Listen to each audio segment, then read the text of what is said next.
Hi, I'm Siege from the Puma podcast team.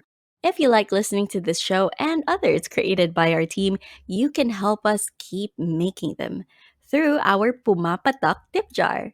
Our goal is to get 100 of you, our friends, to make a contribution and show your support for the journalism and storytelling that we do. We're happy to keep making shows that you can listen to for free, but making them isn't free, so we appreciate any support you send our way. All you need to do is to go to pumapodcast.com where you'll find a link to the Pumapatak tip jar. Hi, I'm Franco Luna, Puma Podcast. You're listening to Teka Teka News, balitang thinking, hindi breaking. In this episode, Ako, mga anak ko nga, yung ano ko rito, hindi kasya sweldo ko eh. 2 kilo lang ng manok yan. Sa totoo lang, hindi kakasya.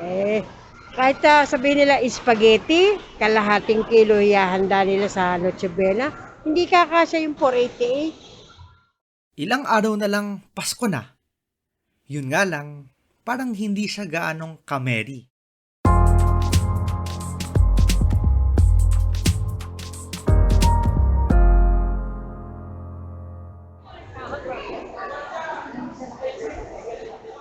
Over the past year, Filipinos have been hit hard by inflation, which is now at a 14-year high. In the face of skyrocketing prices, the Trade Department says 500 pesos is enough for a simple Noche Buena dinner, for a family of up to 5. Their solution? Look for discount bundles, and just go with the cheapest options. Here's DTI Undersecretary Ruth Castelo. Makikita nyo dun sa Noche Buena price guide natin na nilabas, meron pong mga lowest variants. Ito yung mga pinakamura. Ngayon po, nasa 163 pesos, pinakamura. Iba-iba po. Merong medyo high-end, merong mga lower variants na pagpipilian sila. They even posted an infographic on Facebook showing you can buy spaghetti, pandesal, salad, pork, ham, and cheese. All for exactly 488 pesos. May sukli ka pang 12 pesos. Bale, ganito daw ang pwedeng breakdown. Unang-una, American ham sa halagang 163 pesos. Tapos Pinoy pandesal naman, 23.50. Queso, 41.75. Pasta and spaghetti sauce should set you back just 112 pesos. Giniling 2 at 31.25. And finally, fruit cocktail and creme densada for 116.50 pesos. Sabi pa nila, sa total ng 488, maaari pang magdagdag ng iba pang pampalasa. Except, parang kulang yung quantity. It only suggested 1/8 of a kilo of giniling, for instance, and 200 grams of cheese. Again, this is for a family of 4 to 5, ha? DTI Assistant Secretary Ann Cabochan insists the infographic was just a suggestion. It is not a recommendation. Those social cards that were uploaded on our social media accounts were just our advocacy campaign. We were actually telling consumers that if you use the Noche Buena price guide, that you can come out with different configurations of what you may want to prepare for Noche Buena. We just wanted to show to consumers that even with the rising prices and the complaints that everything is going up, that there are some Noche Buena products, the more popular ones, the ones that we usually use in the ordinary household, that is still within reach. So, did they take down the graphic to change it? There's no intention to revise it. Those social cards were circulated, were uploaded because we wanted to give consumers an idea that they can use the price guide to make a decision on what to buy. We're pausing for a quick break now. When we return, we put people up to the 500 peso Noche Buena challenge.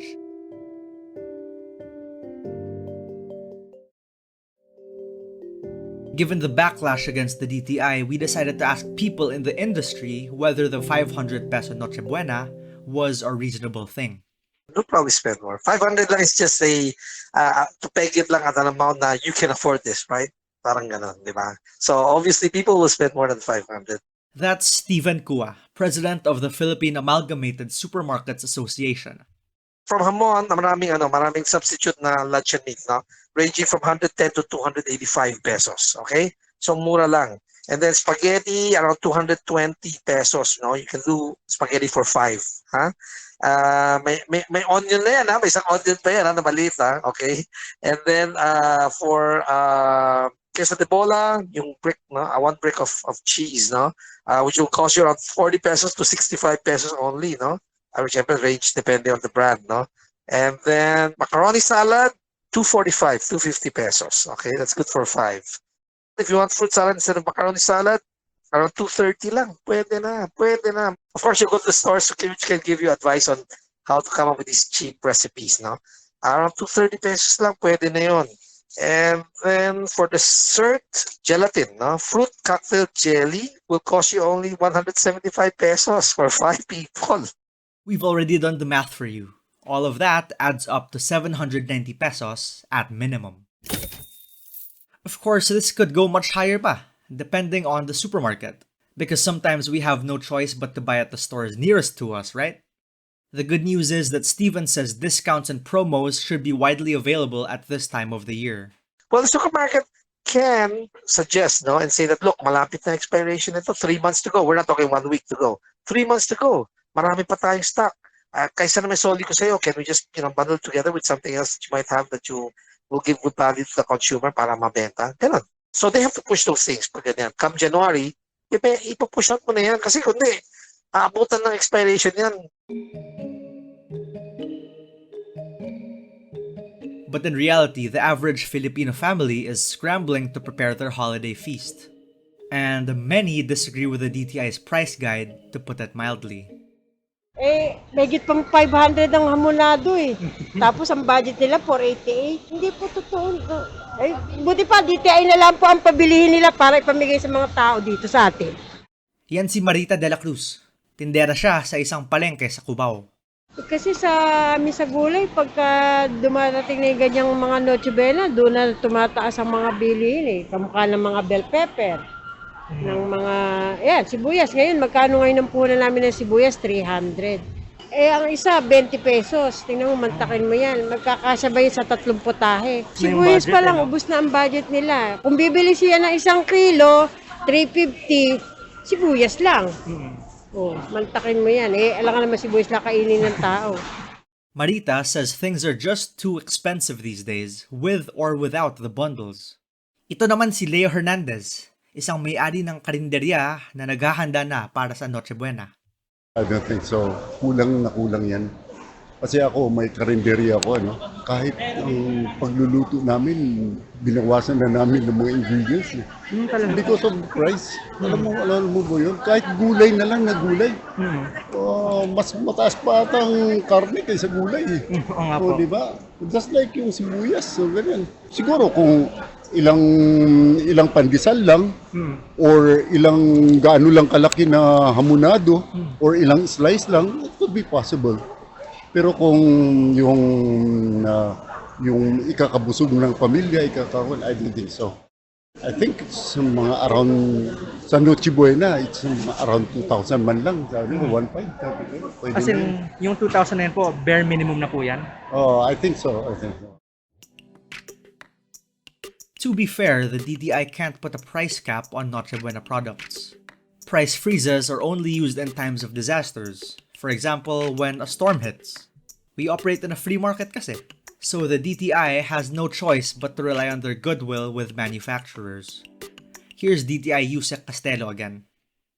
Meron din po tayong standing appeal sa manufacturers na kung pwede po, kasi naintindihan naman natin na mataas talaga ang cost of production itong mga panahon na to, pero yung appeal natin sa kanila tuloy-tuloy po na kung pwede ang increases nila nasa absolute minimum lang. Yung hindi naman sila malugi, ayaw rin naman nating malugi ang mga gumagawa nito, pero hindi po ganun kabigat para sa consumers. Yung medyo alalay lang po. And that was today's episode of Teka Teka. Again, I'm Franco Luna. I'd love to hear how much you ended up spending for Noche Buena. Find us on Twitter, Facebook, or Instagram and tell me about it. This episode was edited by Mark Casilian and produced by Kat Ventura. If you like this episode, share it with a friend or two. And of course, don't forget to follow Teka Teka and Puma Podcast wherever you listen. Thanks for tuning in.